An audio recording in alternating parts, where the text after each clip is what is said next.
गोकुळातील दिवस नेहमी चैतन्याने उजळलेला असायचा. गायींची हंबरणी, बासरीचे सूर आणि कृष्णाच्या खोडकरपणाने गोकुळभर जिवंत नाद भरलेला असायचा. पण या आनंदी वातावरणाच्या पाठीमागे एक अद्भुत सत्य दडलेलं होतं. कृष्णा दोन्ही आहे, आईचा मुलगा आणि संपूर्ण विश्वाचा परमेश्वर. यशोदेच्या डोळ्यातून त्याला नेहमी फक्त प्रेम दिसायचं, देवत्व नाही. पण एक एक करून घडणाऱ्या लीलांनी त्या आईच्या हृदयाला कधी गोंधळात टाकलं, कधी विस्मयाने भरलं, कधी देवाच्या स्पर्शाने ओलंचिंब केलं. ही कथा आहे त्या एका क्षणाची, ज्यात मातृत्व आणि दैवत्व एकमेकांना भेटतात, एकत्र मिसळतात आणि एक दिव्य अनुभूती बनून गोकुळाच्या हृदयात चिरंतन ठसतात. एका दुपारी यशोदा घरकाम करत होती.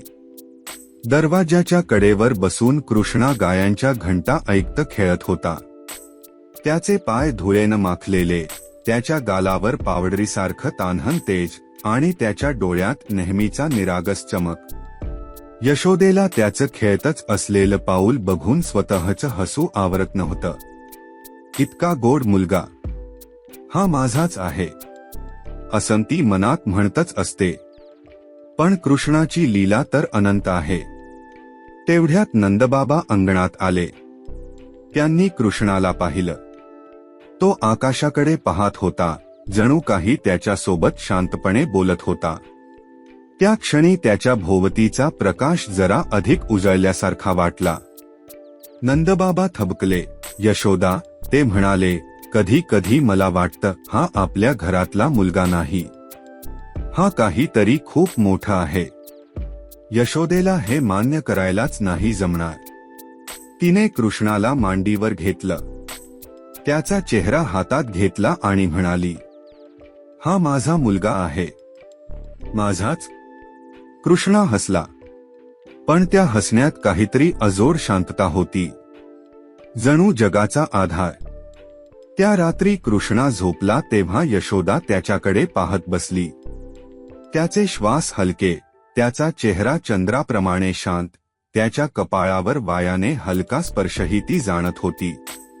आणि अचानक तिला त्या क्षणी काळ थांबल्यासारखा वाटला. कृष्णाच्या अंगावरून हलकं तेज उठू लागलं, कधी सुवर्ण, कधी निळसर, कधी पांढरं.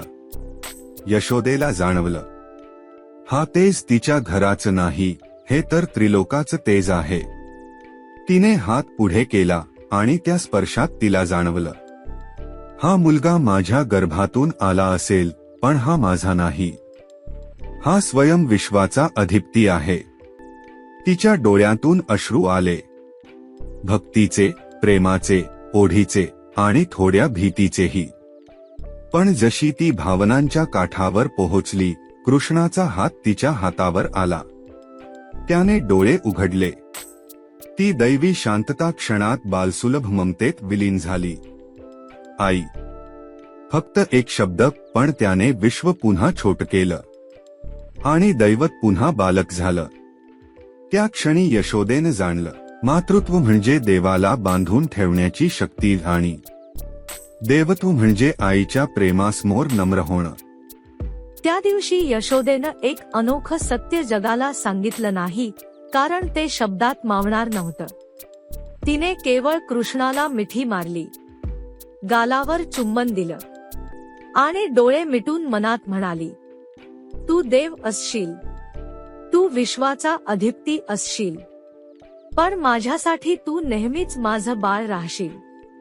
मातृत्वाचं प्रेम त्याला आपल्या छातीशी खेचून घेत होतं आणि कृष्णाचं देवत्व त्या प्रेमात शांतपणे, मृदू हस्त विरघळत होतं.